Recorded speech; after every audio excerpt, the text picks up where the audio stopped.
está aqui nesse momento. Pode te ouvir. Olá, você está no canal Espiritualidade e Boas Histórias, né? Para você que prestigia o nosso canal, que está sempre com a gente, curtindo nossas boas histórias, fica aqui o nosso abraço, nossa gratidão, né? Para você que está chegando, né? Curtiu alguma de nossas boas histórias, inscreva-se no canal, né? Deixe o seu like. Né?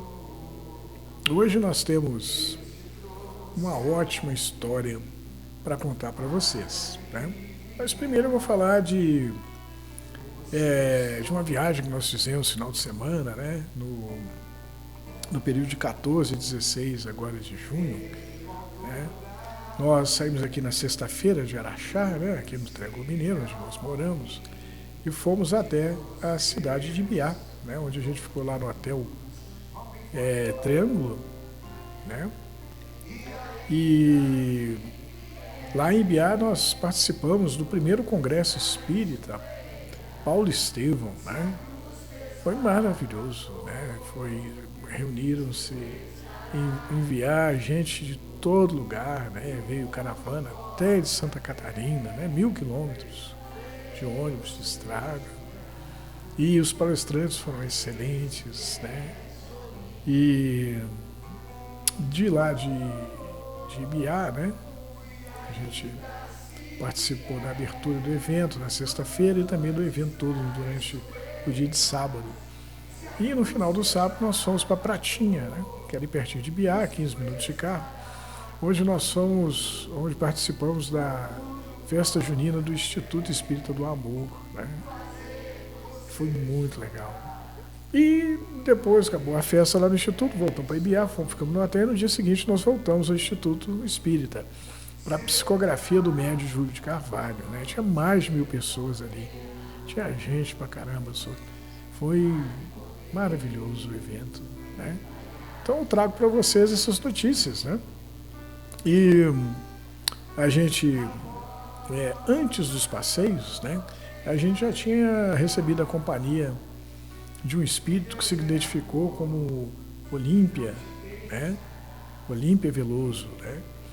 E ela me falou que provavelmente nós íamos encontrar no evento, nos eventos em que fomos, o filho dela, né?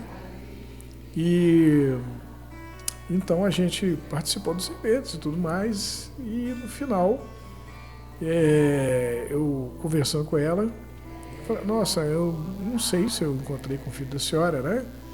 Se a gente se bateu ali durante o evento 2 vezes, né? Você esteve com ele 2 vezes, cumprimentou 2 vezes. Ele na primeira vez ele não te conhecia, te cumprimentou, na segunda vez ele esqueceu que tinha te cumprimentado, né?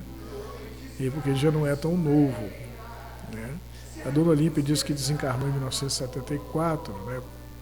E que estaria nos fazendo companhia, e inclusive ela coordenou a feitura de 2 boas histórias, né? Baseadas nas nossas experiências, né? Então a primeira delas chama Felisberto Gato e começa assim: Marcos é o que você pode chamar de um meu melhor amigo. A gente se conhece desde criança. Vizinhos, a gente vivia brincando quando ele aprontava comigo. Eu morria de raiva dele. E não foi uma vez só que pedi a Deus para me livrar dele. E, quando o Marcos quebrou a perna, senti pela primeira vez na vida o tal do remorso. A gente cresceu e parou de brincar, mas acabamos, por conta do destino, trabalhando no mesmo trabalho e fazendo parte do mesmo time de futebol da empresa que jogava todo santo final de semana. Foi aí que apareceu a minha esposa na minha vida e me roubou do Marcos, que, para cobrir a perda da minha atenção, arrumou um gato, o Felisberto. Quando minha namorada me dava uma folga, eu aproveitava para ir visitar o Marcos. E lá estava o gato enjoado, ciumento, que aparecia em todo lugar, arranhando o sofá, debaixo da cadeira, lambendo a minha perna, o que me matava de raiva. Poxa, Marcos, não sei como aguenta esse gato. Eu é que não entendo como você suporta ser capacho da sua namoradinha. Eu e o Felisberto nos damos muito bem. pois toda vez que eu tento mandar nele, ele apronta, mostrando assim que ser mandado não é uma opção para ele. E toda vez que ele tenta me manipular, eu apronto com ele, para que ele saiba que eu não pertenço a ninguém. Agora imagina se você faz a mesma coisa com o seu namorado. Eu sou um namorado objeto assumido. E você sabe disso, Marcos. Você sabe que a última palavra sempre é minha. Sim, senhora. Cada um é feliz à sua maneira, não é? Você sabe, Marcos. Ainda mais agora que eu e ela queremos engravidar, que tenho que ser um marido bonzinho. Sou mais o Felisberto, que quando se esconde em algum armário, gaveta, debaixo de algum móvel, ou vai dar uma volta pelos telhados vizinhos sem dizer para onde, e eu, depois de muito procurar, o acho, ou ele volta de seus passeios, e fico com vontade de matá-lo, e aí eu pego e o abraço, espremo o miserável, massacro com vontade de matá-lo, e aí eu pego, massacro ele de tanto apertá-lo, tento contra a vida miserável dele, ameaçando de todas as maneiras, reclamo, dou pito, olho bem nos olhos dele e digo que vou matá-lo com requintes de crueldade se ele fizer isso de novo, e no final, esgotado, costumo ficar esticado em cima da cama com o Felisberto lambendo a minha perna e eu achando bom demais, pois apesar de ele não saber falar, consigo traduzir o comportamento dele. E uma boa sessão de lambidas quer dizer que ele não está nem aí para os meus surtos, mas se ele apareceu ou voltou para casa, é porque ele me ama a si mesmo. Acho que quando tiver um meu filho, vou me esconder onde ele se esconder. E quando ele sair por aí passeando, vou atrás passeando junto com ele. E quando voltarmos para casa, ou quando ele se cansar de se esconder, vou colocá-lo ao meu lado na cama e encher ele de cafuné, para que ele saiba, mesmo que ele não fale ainda, que eu o amo demais. Marcos me deu uma olhada cheia de pena. Vocês já estão casados já faz muito tempo e nada de filho, né? É verdade, mas nós já fizemos tudo que é tipo de exame, e não há nada de errado conosco. Talvez você esteja ansioso demais. Olhei Marcos nos olhos e sorri um sorriso bobo. Talvez. Já procurou um terapeuta? É um caso a se pensar. Enquanto conversávamos, a gente bebia e comia, e o papo que começava sério ia ficando engraçado e terminava sempre em piada, e quando eu ia embora, olhava para o conformado Felisberto, que sabia que por mais que fizesse, nunca ia ter a atenção de Marcos só para ele, enquanto Marcos ligasse para mim, apesar do gato ciumento não parar de tentar chamar mais atenção do que a minha amizade com o dono dele. Foi triste quando Marcos morreu.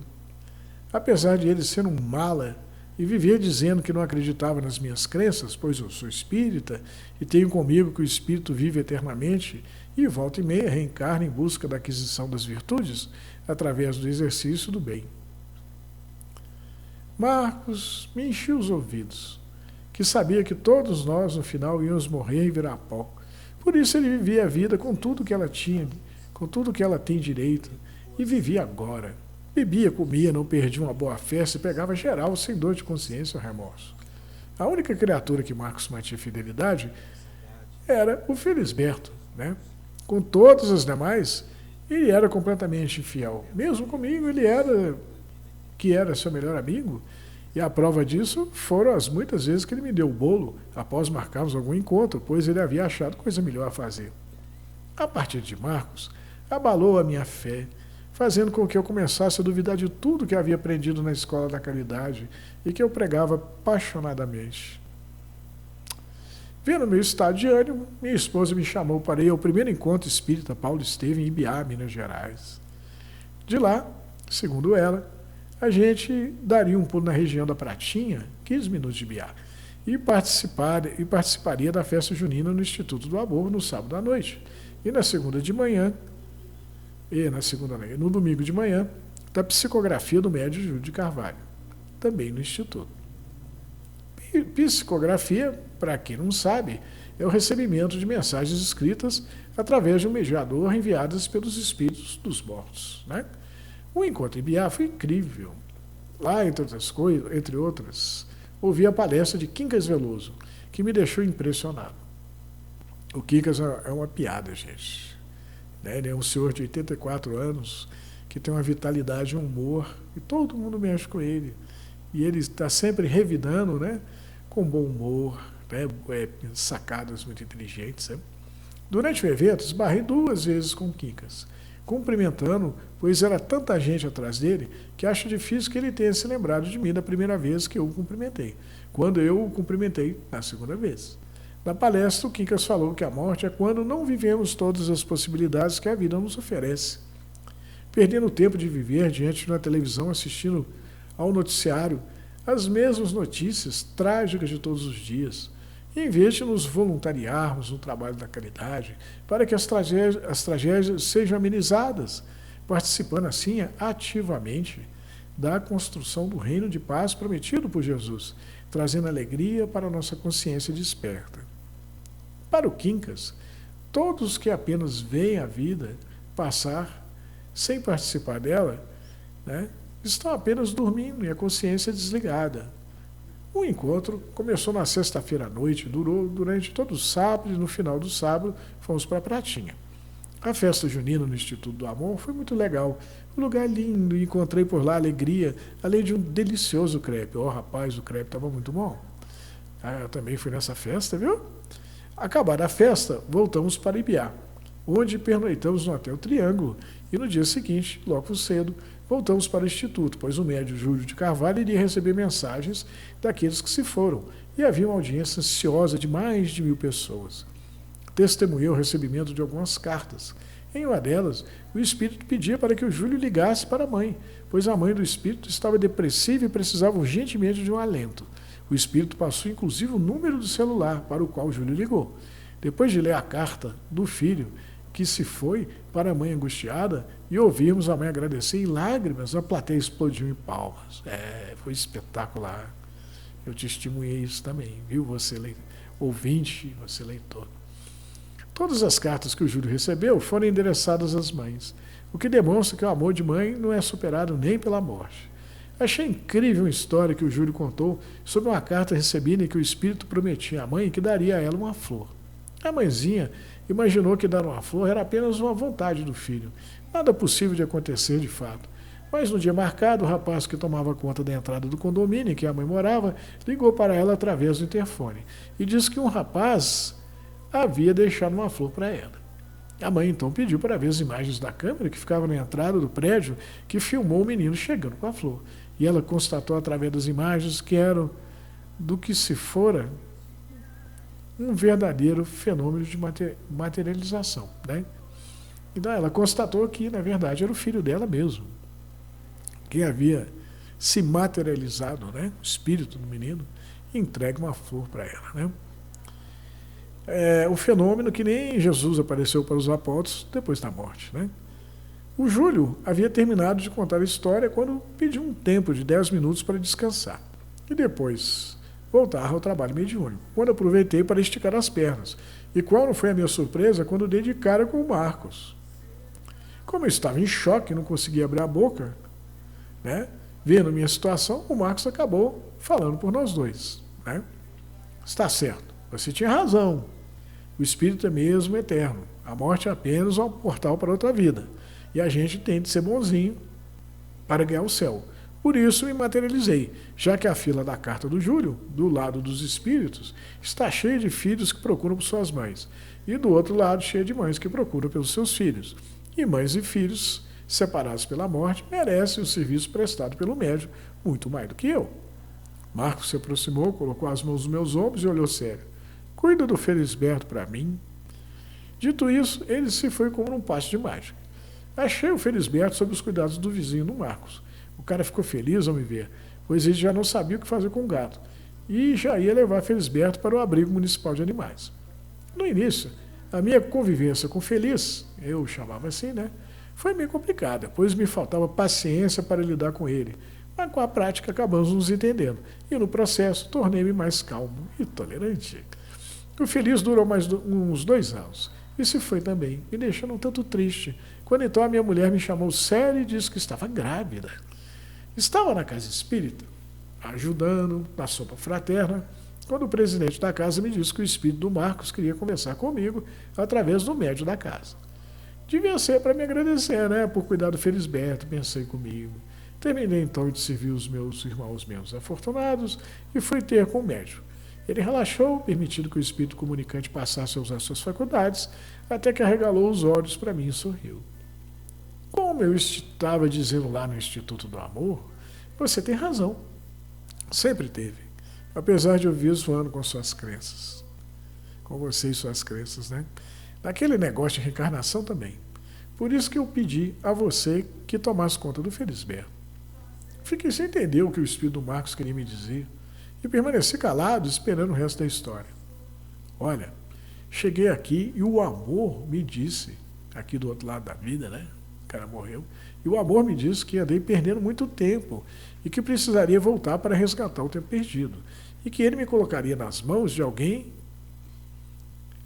entendido no assunto da caridade, né? Para que eu pudesse desenvolver o meu amor, deixando de amar só a mim mesmo e passando também a amar o meu irmão. Perguntei então ao amor quem seria meu professor.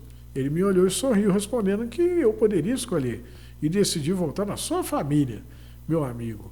O problema é que você é muito estressado, então não conseguia me aproximar, sendo rechaçado toda vez que tentava, pelas suas vibrações pesadas. Sendo assim, precisei usar do Felisberto para que você praticasse a tolerância, pois foi exercitando a tolerância cuidando dele que deixou a angústia de lado, adquirindo a tolerância necessária para ser meu pai. Bom, hoje o Marcos, meu filho, já está grandinho, e dei um gato de presente para ele, que chamei de Felisberto. E eu acredito que o Felisberto do meu filho Marcos é a reencarnação do Felisberto do meu amigo Marcos. E se for assim, quando for agora ao Instituto do Amor, vou para ouvir as palestras e a música do Pablo. Pablo Barcelos canta bonito que só vendo, gente. Mas não mais para receber uma mensagem do além. E quando alguma mãe me perguntar sobre o filho que se foi, direi a ela com a mais absoluta certeza: calma, ele vive e não demora a voltar. Que bela história, não? Curtiram? É a nossa experiência, né? Então, o espírito comunicante, né? A dona Olímpia, ela organizou uma turma de espíritos e eles organizaram essa boa história, né? Que nos fala de um sujeito bastante estressado, né? Tão estressado que emitia vibrações pesadas e não permitia que os espíritos que queriam encarnar com o filho dele, né, conseguissem se aproximar, né, conseguissem dar início a um processo de reencarnação, né. E o cara gostava demais do amigo Marcos, né, e o amigo Marcos era o oposto dele. Ele, o protagonista, era espírita, ele acreditava no espírito eterno, em reencarnação, ia na casa espírita, né, ajudava na sopa fraterna, né, na visitação aos enfermos, ouvia as palestras. Já o amigo dele não, no contrário, não acreditava em nada, o barato do cara era só aproveitar a vida, é que nem o texto fala, né, ele comia, bebia e pegava em geral, sem remorso, sem dor de consciência, né. E o Marcos ali do lado dele, sempre muito amigos, né, até que o sujeito, o amigo, né, o Marcos, morre, desencarna, deixando o protagonista da história cheio de dúvidas. Será que o meu caminho é o certo mesmo? Não é verdade? A vida é tão curta. De repente é melhor do que ficar perdendo o meu tempo fazendo caridade com as pessoas. Eu poderia viver que nem o Marcos, né? Aproveitando mais, dando mais atenção para minha esposa. Vai ver que meu filho nem chega aqui por causa dessa minha vida tão certinha, né? Se ela fosse mais louca, né? Mais atirada, quem sabe, não é verdade? Mas aí o que acontece? O nosso amigo protagonista está lá na festa do Júlio de Carvalho, no Instituto do Amor na Pratinha, a festa junina, e dá de cara com o Marcos, o espírito do Marcos materializado, que vira para ele e fala assim: olha, você estava certo mesmo, né? E eu vim aqui para te pedir um favor, cuida lá do meu gato. E o protagonista tinha pavor do gato, né? Mas por causa do amigo foi lá e cuidou do gato. E cuidou do gato durante 2 anos, né? Quando o gato desencarnou também. Aí tá o protagonista lá no centro espírita, quando o espírito do Marcos aparece através de um médium da casa, né? E fala com ele, olha, naquele dia na festa, né? Eu falei que você tinha razão. Tem mesmo. Eu estive aqui, eu estou aqui no plano espiritual, e me disseram que a minha situação não é boa, que eu perdi muito tempo, que eu preciso trabalhar para desenvolver o amor, não só por mim, mas pelo meu semelhante.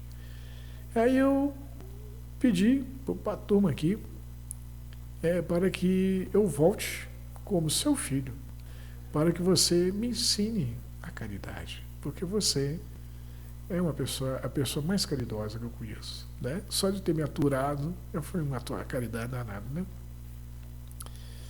Só que aí o pessoal falou, olha, mas as vibrações do rapaz lá são muito muito pesadas, né? Você vai ter que dar um jeito de fazer ele vibrar mais leve, né? Então foi aí que apareceu a ideia de dar o gato, né? Com o gato o cara era muito estressado, ele foi relaxando, foi se tornando mais paciente, mais tolerante, foi aceitando mais a ideia de cuidar de alguém, né? E aí, o negócio deu certo, a mulher dele engravidou. Bacana, né? A história, né? A gente vê que a espiritualidade ela é muito organizada, né? Que ela dá a cada um conforme a sua necessidade, que dá jeito em tudo, né? A fé remove montanhas, né? Diminui o estresse das pessoas, fazendo assim com que os espíritos possam encarnar, né? Melhorando a situação da reencarnação dos espíritos, né? Achei muito legal essa história, muito delicada, né? E eu só posso agradecer a dona Olímpia Veloso, né? Que nos transmitiu, ela e o grupo dela, né? Uma turminha boa que nos acompanhou lá em Ibiá e também na Pratinha. Bom, espero que você tenha gostado dessa boa história, né? E fiquem com Deus, né? E até a próxima boa história. Aqui nesse momento. Deixa eu ouvir.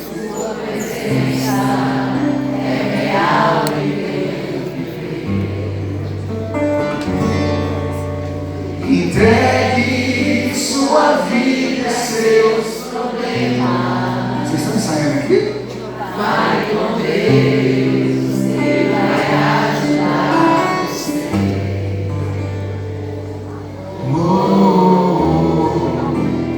Deus te trouxe aqui para aliviar o seu sofrimento.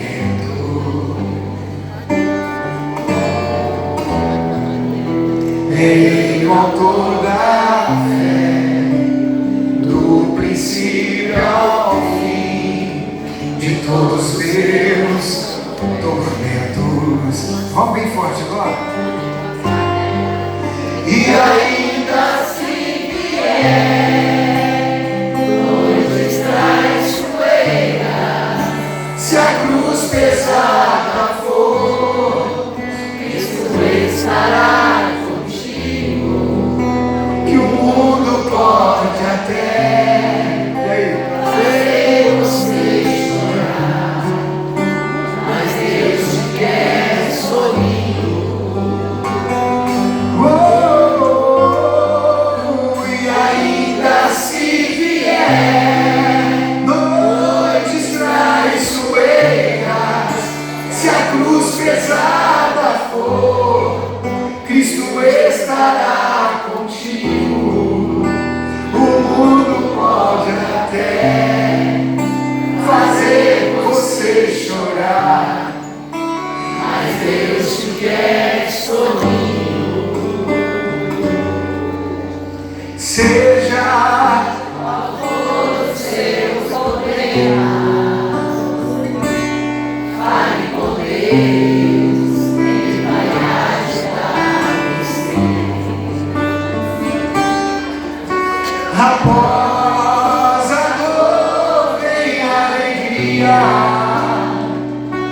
que Deus é amor e não te deixa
Deus te quer sorrindo.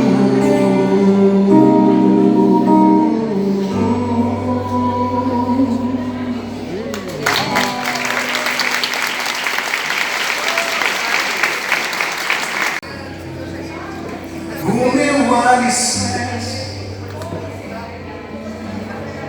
pra não desistir. Tá chorando porque se você tem um Deus que cuidar de você e jamais te esqueceu, Ele sabe de tudo que você tá passando e mandou dizer que Ele está cuidando. Lembrar de onde você veio e aonde que você chegou. Lembrar de todos os livramentos que você já passou. Nem era pra você estar aqui, mas Deus falou assim: esse aí vou levantar. E onde colocar a mão eu vou abençoar. Não chore, quem cuida de você não dorme. Levanta, tem muita gente que te ama. Deus mandou te dizer que vai acontecer. Ele mandou te falar que tudo vai passar. Tá chorando porque se você tem um Deus que cuidar de você e jamais te esqueceu, Ele sabe de tudo, acredita, gente, que você tá passando e mandou dizer que Ele está cuidando. Lembrar de onde você veio e aonde que você chegou.